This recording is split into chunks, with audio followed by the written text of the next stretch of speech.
Hey guys, Laura Cerrano here from Feng Shui Manhattan. Welcome back. Today is day 12 of the 27-day Feng Shui Manhattan Transformational Challenge. For today's topic, I wanted to bring the sacred geometric form called the Flower of Life to your attention. The Flower of Life can be used, at least in my experience, as a technology that can create resonance throughout the home or particular regions of the home, depending on your intent of use, that can promote harmony, balance, better focus, better creative thoughts, better consciousness, even the idea of better connection to yourself and anyone else really within that space. I've used the Flower of Life in my Feng Shui consultations for various reasons, depending on the need of the client and even within my own home. So I'm going to show you an example of how I've implemented this type of technology within my own space, and just a few quick details so you understand and can recognize what is the Flower of Life. So I'm going to show you right now a image of that, so which you can see right here. And with this Flower of Life, you'll see there are going to be 19 circles in total. That's the general count. And then the Flower of Life will be encased in one giant circle. And it can either be something that's free floating on the wall, or in this case, it's framed. So, and it's kind of interesting because even how you play along with the frame, we have the circle, which in sacred geometry relates to the heavens, and then you have the square, which in sacred geometry relates to earth. So you actually have this beautiful play of a lot of symbolic representation. And again, I'll use the word technology that goes into a more metaphysical discussion. Now, the reason this particular Flower of Life is positioned here is because below it, there's actually an altar of a family member who has passed away. So we were trying to figure out as a family, what is the best type of imagery that we can represent in this area? And I don't want to show the altar out of respect, but what can we do in this area? Because the situation is it's right in front of the front door. So it's part of what you see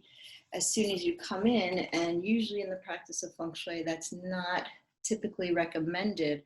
So we work with what we have.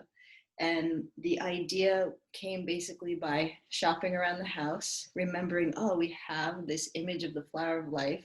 And it can work quite well here because, one, if we look at the directions, and even if we're talking about this area from the Western Bagua map, this area of the home happens to reside facing west. And west typically is, if you will, the gate where the spirits will come and go. So the idea is to encourage the energy of this particular being to continue to move on, so that being does not become stuck within the home. And then also there are certain shapes that you can play with in the particular regions of a home, either if you're talking about Western Feng Shui Bagua map, or if you're referring to the directions themselves. So the shape in the West so happens to be anything that relates to circles or ovals, and anything that happens to relate to sacred geometry. So just taking all that information quickly, downloading it, assessing it, and then saying, oh, this is a way we can mitigate the energy so it doesn't have maybe an off feeling as soon as you're stepping into the home. That is an excellent way to recalibrate the frequency. And of course, you double check. So I asked permission with my family. They said yes, made the changes. And even for them, they recognized that shift. And we also did some other changes. As you can see behind me, there's a little plant. So bringing in life force energy, because anytime you're dealing with deceased members in an altar or an urn or anything like that, you always want to make sure you balance the energy with more life force energy, so more yang living life force energy. So not just with humans, but also you can do that with plants as well. But I just wanted to point this out because I feel this is a really great real life example.